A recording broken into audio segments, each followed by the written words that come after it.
حضرت عباس سے کسی نے کہا تھا اللہ کی سب سے بڑی نعمت، تو بخاری اٹھانا، فرمانے لگے محمد نعمت اللہ، بخاری ہے بخاری، فرمایا محمد اللہ کی سب سے بڑی نعمت، صلی اللہ، یہ سب سے بڑی نعمت ہے۔ کچھ کر تو صحیح نہ یار۔ ایک مجھے کہنے لگا نہیں وہ 9 ربیع الاول کو آئے تھے، تو میں نے کہا 9 کو میلاد مناؤ، کوئی مسئلہ نہیں، 9 کو میلاد مناؤ، کوئی مسئلہ ہی نہیں، ہم تو سارا سال مناتے ہیں، بس 9 کو مناؤ نا بھائی۔ کون کہتا ہے عید نہیں ہم کہتے؟ میں نے کہا چلو جشن میلاد کہہ لیا کرو، میلاد ہی کہہ لو، یہ کہہ لو، تم نے خوشی منانی ہے تو محفل میلاد کہہ لو، نہ عید کہو، عیدیں 2 ہی ہیں۔ میں نے کہا نہیں، وہ تیری غلطی ہے، میرے نبی نے کہا ہر جمعہ میری امت کی عید ہے۔ اور قرآن پاک پڑھ، قرآن پاک پڑھ۔ حضرت عیسیٰ کہتے تھے یا اللہ جب تو من و سلوہ نازل کرے گا وہ دن ہمارے لیے عید کا دن ہوگا۔ اور سیاستہ پڑھ، حضرت عمر کہا کرتے تھے جس دن دین مکمل ہوا یوم اکملت، جس دن دین مکمل ہوا یوم اکملت لکم، یہ آیتیں نازل ہوئی، تو فرمایا وہ دن ہمارے لیے عید کا دن تھا۔ یہودی ہمیں کہتے تھے کہ آیتیں ہم پہ آتی تو ہم عید مناتے، یہ بھی تیری غلطی ہے کہ عیدیں 2 ہی ہیں۔ رب جب بھی کسی کو دید کرائے وہ عید کا ہی دن ہوتا ہے، وہ عید کا ہی دن ہوتا ہے بھائی۔ ہمارے لیے سب سے بڑی عید یہ ہے، اس لیے کہ باقی عیدیں اسی عید کا صدقہ ہے، صلی اللہ تعالی علیہ۔ تو عید میلاد النبی پہ اظہار مسرت کرنا، خوشی کا اظہار کرنا، خوشی کا اظہار کرنا، یہ تو ایمانی تقاضا ہے، یہ تو روح کا تقاضا ہے، یہ تو اندر اچھلتا ہے۔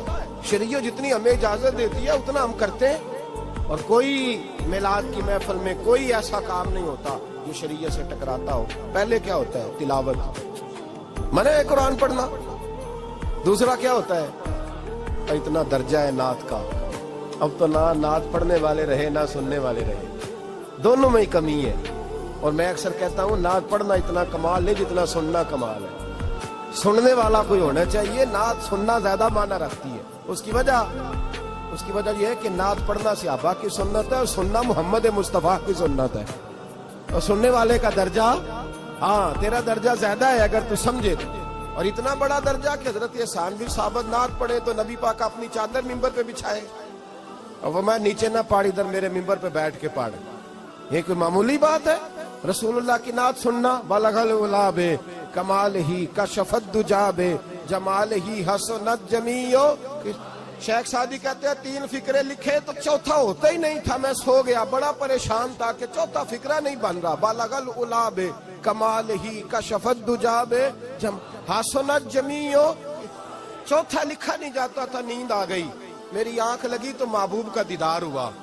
حضور نے فرمایا پریشان پڑے ہو؟ میں نے کہا محبوبہ 3 لکھے ہیں، چوتھا بان ہی نہیں رہا۔ حضور نے فرمایا چل سنا نا مجھے، یہ چھوٹا نعت پڑھنا کوئی چھوٹا کام ہے؟ یہ تو ہم نے کھاتا ہی غلط لوگوں کو دے دیا ہے، وہ تو اس قابل ہی نہیں تھے کہ نعت سنی جاتی۔ بلغ العلا بے، شیخ سعدی کہتے ہیں میں سنانے لگا اور مصطفیٰ سننے لگے۔ بلغ العلا بے کمال ہی کشفت دجا بے جمال ہی حسنت جمیع خصال ہی۔ تو حضور نے فرمایا چل سعدی کہہ دے صلو علیہ وآلہ، کہہ دے صلو علیہ وآلہ۔ فرماتے میں کہتا جاتا تھا اور مصطفیٰ مسکراتے جاتے۔ کوئی چھوٹا درجہ ہے نعت؟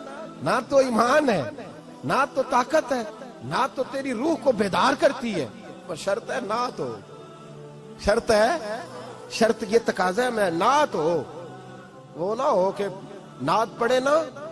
میرے حضرت صاحب فرماتے ہیں نعت کا مقصد ہے جب بندہ نعت پڑھے تو اس کا دل نبی پاک کے گنبد کی طرف جائے، جب نعت سنے تو اس کی توجہ رسول پاک کی جانب جائے، یہ نہ ہو کہ نعت سنے تو توجہ گانے کی جانب جائے، یہ نہ ہو کہ نعت ہو رہی ہو تو لوگ کہیں، میرے کان میں لوگ کہہ دیتے، اب یقین کریں محفل میں بیٹھے لوگ کہتے ہیں فلانے گانے کی طرز پہ لاندہ دی، تو کدھر گیا دھیان اس کا؟ یہ نعت تو نے پڑھی ہے، یہ نعت سنی نہیں آج تک؟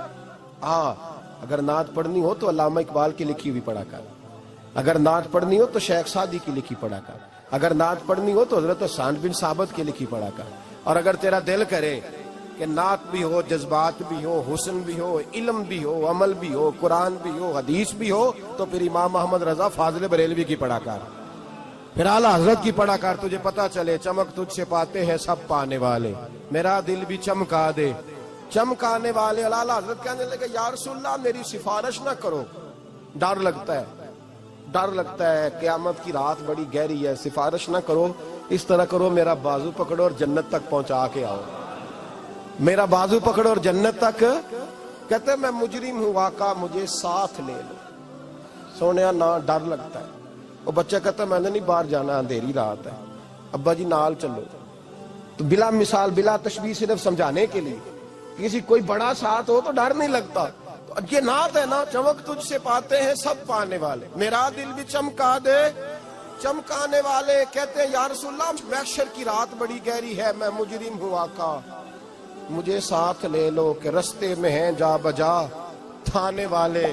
سونے جرم کر کے آیا اور پکڑا نہ جاؤں کہیں، مہربانی کر مجھے پردوں میں چھپا لے، مجھے مدثر اور مزمل کی چادر کے نیچے کر لے، میں مجرم ہوں آقا مجھے ساتھ لے لو کہ رستے میں ہیں جا بجا تھانے والے. اور پھر تڑپ اٹھے، کہنے لگے کوئی یہ نہ سمجھے وہ چلے گئے، تو زندہ ہے واللہ، تو زندہ ہے واللہ. میری چشم عالم سے